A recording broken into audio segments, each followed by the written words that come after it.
নমস্কাৰ বন্ধুসকল, আজিৰ এই ভিডিঅ'টোত চাওঁ আহক আপোনাৰ হাতৰ তলুৱাত থকা মস্তিষ্ক ৰেখাত গঠিত হোৱা দ্বীপ চিহ্নৰ পৰা আপোনাৰ জীৱনত কেনেকুৱা ধৰণৰ প্ৰভাৱ পৰিব। এই দ্বীপ চিহ্ন ক'ত গঠন হ'লে, কোনখিনি ক্ষেত্ৰৰ তলত গঠন হ'লে কেনেকুৱা ধৰণৰ প্ৰভাৱ পৰিব, আজিৰ এই ভিডিঅ'টোত আমি বিশদভাৱে আলোচনা কৰিম। ভিডিঅ'টো শেষলৈকে চাই থাকিব। আপুনি যদি এতিয়ালৈকে মোৰ চেনেলটো ছাবস্ক্ৰাইব কৰা নাই তেতিয়াহ'লে ছাবস্ক্ৰাইব কৰি ল'ব আৰু ভৱিষ্যতে আপলোড কৰা ভিডিঅ'ৰ নটিফিকেশ্যন পাবৰ বাবে বেল আইকনটো চুই অল চিলেক্ট কৰি দিব। মই প্ৰথমতে আপোনালোকক ক'ব বিচাৰিছোঁ যে আমাৰ হাতৰ তলুৱাত কিছুমান ক্ষেত্ৰ থাকে। এই তৰ্জনী আঙুলিৰ গুৰিৰ যিখিনি অংশ আছে এইখিনি হৈছে বৃহস্পতি ক্ষেত্ৰ, এইখিনি হৈছে শনিৰ ক্ষেত্ৰ, এইখিনি হৈছে ৰবিৰ ক্ষেত্ৰ আৰু এইখিনি হৈছে বুধৰ ক্ষেত্ৰ। ইফালে থাকিব শুক্ৰৰ ক্ষেত্ৰ, এইফালে চন্দ্ৰৰ ক্ষেত্ৰ, বহিৰাগত মংগল, ভিতৰুৱা মংগল, এইখিনি ৰাহুৰ ক্ষেত্ৰ। আজিৰ এই ভিডিঅ'টোত আমি চাম যে এই যিডাল আপোনাৰ মস্তিষ্ক ৰেখা আছে, অৰ্থাৎ যিডাল ব্ৰেইন লাইন বা মাইণ্ড লাইন বুলিও কোৱা হয়, সেই মাইণ্ড লাইনত গঠন হোৱা মানে দ্বীপ চিহ্ন কেনেকুৱাকৈ গঠন হয় আগৰ মই এটা ভিডিঅ'ত দেখাইছোঁ। ধৰি লওক আপোনাৰ ৰেখাডাল এনেকুৱাকৈ আছে, মাজতে ধৰি লওক এনেকুৱাকৈ হৈ কিনে আকৌ এনেকুৱাকৈ গৈছে, এইটো হৈছে এটা দ্বীপ চিহ্ন। এনেকুৱাকৈ যদি ৰেখাবিলাকত আপোনাৰ দ্বীপ চিহ্নৰ গঠন হয়, কোনখিনি অংশত গঠন হ'লে কেনেকুৱা প্ৰভাৱ পৰিব। আজি আমি চাম যে আপোনাৰ শিৰোৰেখাত অৰ্থাৎ মস্তিষ্ক ৰেখাত সচৰাচৰ এনেকুৱা ধৰণে দেখা যায়। এই ৰেখাডালৰ যদি এই প্ৰথম ষ্টাৰ্টিঙতে অংশতে অৰ্থাৎ এই যিখিনি মই কৈছিলোঁ বৃহস্পতি ক্ষেত্ৰ বুলি, এই বৃহস্পতি ক্ষেত্ৰৰ তলৰ অংশখিনিতে যদি ধৰি লওক শিৰোৰেখাত যদি এনেকুৱাকৈ ধৰি লওক এটা দ্বীপ চিহ্নৰ গঠন হৈছে তাৰপিছত এনেকুৱাকৈ গুচি গৈছে। ইয়াতে দেখিছে যে এই শিৰোৰেখাডালৰ প্ৰথম ষ্টাৰ্টিং অংশতে যদি এনেকুৱাকৈ দ্বীপ চিহ্নৰ গঠন হৈছে, তেতিয়াহ'লে বুজিব পাৰিব যে এই যিজন ব্যক্তি হয় তেওঁ নিজৰ অস্বাভাৱিক ধৰণৰ কিছুমান উচ্চাকাংক্ষাৰ কাৰণে মানসিকভাৱে অশান্তি কঢ়িয়াই আনে। ঠিক আছে, অৰ্থাৎ মানসিকভাৱে কিছু পৰিমাণে বিফলতা আহে। ধৰি লওক এনেকুৱা যিজন ব্যক্তি থাকিব যাৰ বৃহস্পতি ক্ষেত্ৰৰ তলতে এই মস্তিষ্ক ৰেখাত আইলেণ্ডৰ ফৰ্মেশ্যন হ'ব বা দ্বীপৰ ফৰ্মেশ্যন হ'ব, তেওঁৰ কিছুমান এনেকুৱা ধৰণৰ উচ্চ আকাংক্ষা থাকিব যে যিটো ধৰি লওক তেওঁৰ কাৰণে এচিভ কৰাটো সম্ভৱে নহয় তেওঁৰ কাৰণে সেই যিটো আকাংক্ষা আছে, যিটো মনৰ ইচ্ছা আছে, সেইটো সম্পূৰ্ণ কৰাটো তেওঁৰ কাৰণে সম্ভৱেই নহয়। এনেকুৱা ধৰণৰ কিছুমান উচ্চাকাংক্ষা আহে যে যাৰ কাৰণে তেওঁ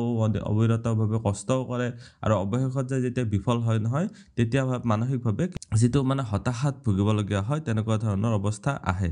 এতিয়া চাওক, এই দ্বীপ চিহ্নটো যদি ধৰি লওক শনিৰ ক্ষেত্ৰৰ তলত গঠন হৈছে, এইখিনি অংশত এনেকুৱাকৈ গঠন হৈ কিনে ধৰি লওক আপোনাৰ মস্তিষ্ক ৰেখাডাল এনেকুৱাকৈ আগবাঢ়ি গৈছে, ইমান দূৰলৈ নাযাবও পাৰে, ধৰি লওক ইমানলৈকে গৈছে, এনেকুৱা হ'ব পাৰে। এই শনি ক্ষেত্ৰ যিখিনি আছে অৰ্থাৎ মধ্যমা আঙুলিৰ তলৰ যিখিনি অংশ আছে এইখিনি হৈছে শনি ক্ষেত্ৰ। মধ্যমা আঙুলিৰ তলৰ অংশখিনিতে আপুনি চাব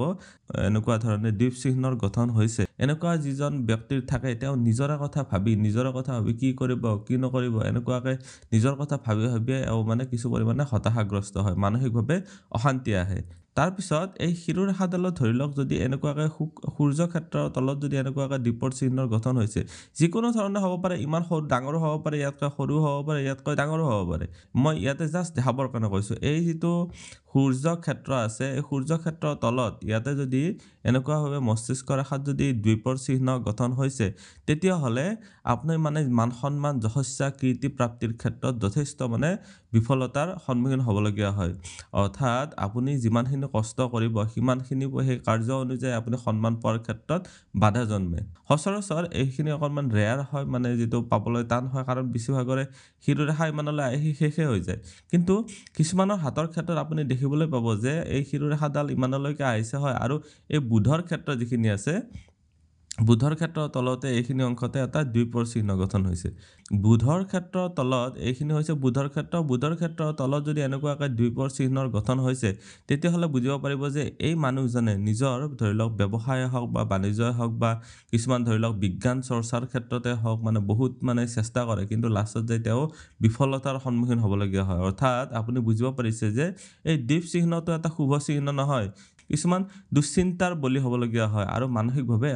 তেনেকুৱাভাৱে বিফলতা আহে। এতিয়া কিছুমান ক্ষেত্ৰত এনেকুৱা হ'ব পাৰে যে এই গোটেইডাল শিৰোৰেখা যে আছে, গোটেইডাল শিৰোৰেখা এডাল শিকলিৰ দৰে হৈ গৈছে। ছাপ'জ ধৰি লওক এনেকুৱাকৈ এডাল শিকলিৰ নিচিনাকৈ গঠন হৈছে গোটেই শিৰোৰেখাডাল চালে এনেকুৱাকৈ দেখিব যে গোটেই শিৰোৰেখাডালতে কিছুমানৰ বহুত ৰেয়াৰ দেই ইয়াতে অলপ আগতে ডাঙৰ হ'ল হা ইয়াতকৈ সৰু ধৰণেও মানে থাকিব হা এনেকুৱাকৈ এডাল শিকলিৰ নিচিনাকৈ মানে এনেকুৱাকৈ গঠন হৈ গৈছে ইমান দীঘল নহ'বও পাৰে আপোনাৰ যিমানখিনিলৈকে আছে সিমানখিনিলৈকে চাব মই গোটেইখিনি দেখাইছোঁ যিসকল ব্যক্তিৰ এনেকুৱা ধৰণে গোটেই শিৰোৰেখাডালে মানে শিকলিৰ দৰে গঠন হয় এই ব্যক্তিজনৰ কেনেকুৱা হয় জানেনে এওঁ দুৰ্বল মস্তিষ্কৰ অধিকাৰী হয় অৰ্থাৎ তেওঁ মানসিকভাৱে উন্মাদ হ'ব পাৰে অৰ্থাৎ মানসিকভাৱে পাগলো হ'ব পাৰে সো কাৰোবাৰ ক্ষেত্ৰত যদি এনেকুৱাভাৱে দেখিছে তেওঁক মানে মেণ্টেলি বহুত ছাপোৰ্ট দিয়াৰ যথেষ্ট প্ৰয়োজন আছে যিসকল ব্যক্তিৰ এনেকুৱাভাৱে গোটেই ৰেখাডালেই শিকলিৰ নিচিনা গঠন হৈছে তেতিয়াহ'লে সেই ব্যক্তিজনক মানসিকভাৱে ছাপোৰ্ট দিব বা মানসিকভাৱে সাহস দিবৰ কাৰণে মানসিকভাৱে উৎসাহ দিবৰ কাৰণে তেওঁক মানে গাইডেন্স দিবৰ কাৰণে যথেষ্ট প্ৰয়োজন আছে এই বৃহস্পতি ক্ষেত্ৰত ইয়াতে যদি তলতে যদি ইয়াতে যদি ধৰি লওক দ্বীপৰ চিহ্নৰ গঠন হয় তেতিয়াহ'লে মই আপোনালোকক ক'ব বিচাৰিম যে যদি আপোনাৰ উচ্চাকাংক্ষা যিবিলাক আছে যিবিলাক আপুনি পাব বিচাৰি আছে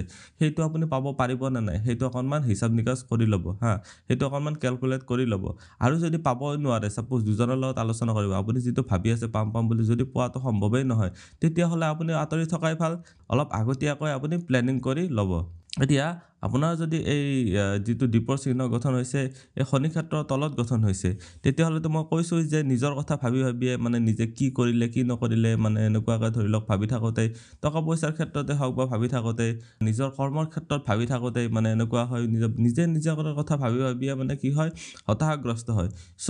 এইজন ব্যক্তিৰ লগত মানে কেনেকুৱা কৰা উচিত যে তেওঁক ছ'চিয়েলি মানে সামাজিকভাৱে মিলাপ্ৰীতি কৰাবৰ কাৰণে চেষ্টা কৰিব লাগে আপোনাৰ হাতত যদি এনেকুৱা অংশত যদি এনেকুৱাকৈ দ্বীপৰ চিহ্ন গঠন হৈছে তেতিয়াহ'লে আপুনি মানুহৰ লগত ধৰি লওক অকণমান বেছি বিজি থকা কৰক তেতিয়াহ'লে আপোনাৰ যিবিলাক মানসিকভাৱে হতাশাগ্ৰস্ত বা তেনেকুৱা হোৱাৰ চান্স থাকে সেইটো গুচি যাব তাৰপিছত ধৰি লওক এই সূৰ্য ক্ষেত্ৰৰ ইয়াতে যদি গঠন হৈছে আপুনিতো গম পাইছে যে আপোনাৰ মান সন্মান লাভৰ ক্ষেত্ৰত নিশ্চয় বাধা আহিব মান সন্মান লাভৰ ক্ষেত্ৰত বিফলতা আহিব পাৰে হা এই ৰেখাবিলাকৰ হৈছে ইণ্ডিকেশ্যন আপুনি যে তেনেকুৱা হ'বই হ'ব তেনেকুৱা কোনো কথা নাই চ' যদি এই ইণ্ডিকেশ্যনটো দেখে তেতিয়াহ'লে আপুনি বুজিব পাৰিব যে আপোনাৰ সন্মানৰ ক্ষেত্ৰত বাধা আছে বা সন্মান লাভৰ ক্ষেত্ৰত আপুনি ধৰি লওক প্ৰতাৰণাৰো সন্মুখীন হ'ব পাৰে চ' সেইকাৰণে আপুনি সেই অনুযায়ী আপুনি নিজকে মানে